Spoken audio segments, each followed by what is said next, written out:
Monsieur Boéry, vous avez la parole. Merci Madame la Présidente. J'utiliserai le crédit Joker que j'ai gagné des précédentes soirées. Tu en as dépensé autant que tu en as gagné. Monsieur Je vous en prie, Monsieur Boéry, vous avez la parole. Messieurs les conseillers ministres, Madame, chers résidents, chers compatriotes, chers amis dans l'hémicycle, sur Internet, à la télévision, mes chers collègues. Les résultats annoncés sont positifs. Ils poursuivent, pour reprendre le mot du gouvernement, l'année précédente. Soit, et après-demain.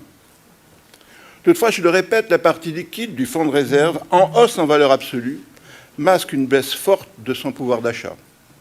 Pire, la poursuite d'une telle tendance aboutirait, en dépit de l'accroissement des excédents estimés, à ce qu'en 2040, la partie liquide du fonds de réserve soit simplement égale au montant des dépenses ordinaires, il n'y aurait plus de réserve.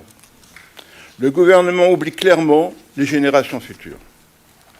Dans le même temps, les défis du monde se présentent à nous. Le climat et la crise énergétique. Les actions ont été engagées par le gouvernement, par la mission de la transition énergétique. Elles s'avèrent insuffisantes au égard aux bouleversements qui s'annoncent, hausse de température, montée des eaux, crise énergétique. Le sud de la Méditerranée commence à subir les premiers contre-coups de la dégradation du climat. Monaco n'est pas à l'abri. La technologie a libéré les travailleurs et les entreprises. L'autonomie engendrée grâce au travail à distance est une donnée nouvelle. Aujourd'hui, plus qu'auparavant, les jeunes et les moins jeunes cherchent dans l'entreprise l'art de vivre dans le travail. C'est l'arrivée de la grande démission ou encore la démission silencieuse.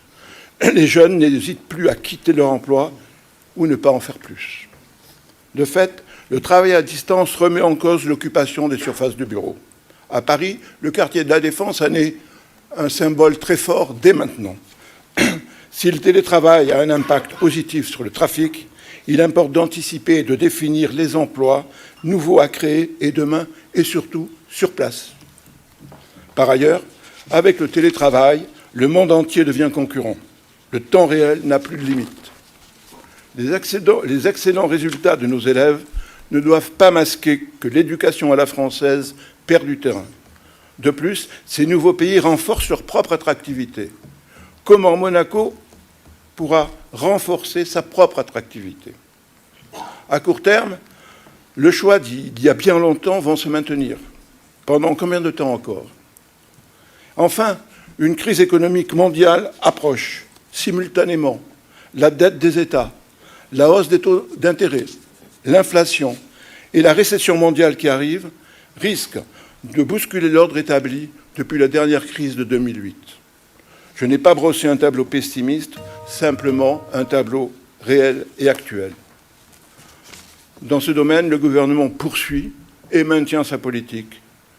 Le budget doit trouver une marque de l'avenir et non s'en tenir au seul court terme. Comme dit le poète, le projet est un brouillon de l'avenir. Parfois, il faut à l'avenir des centaines de brouillons. En oubliant les détails relatifs à telle ou telle ligne budgétaire, comme la culture, et comme un signal fort, je vote contre ce budget et j'invite le gouvernement à revoir sa copie.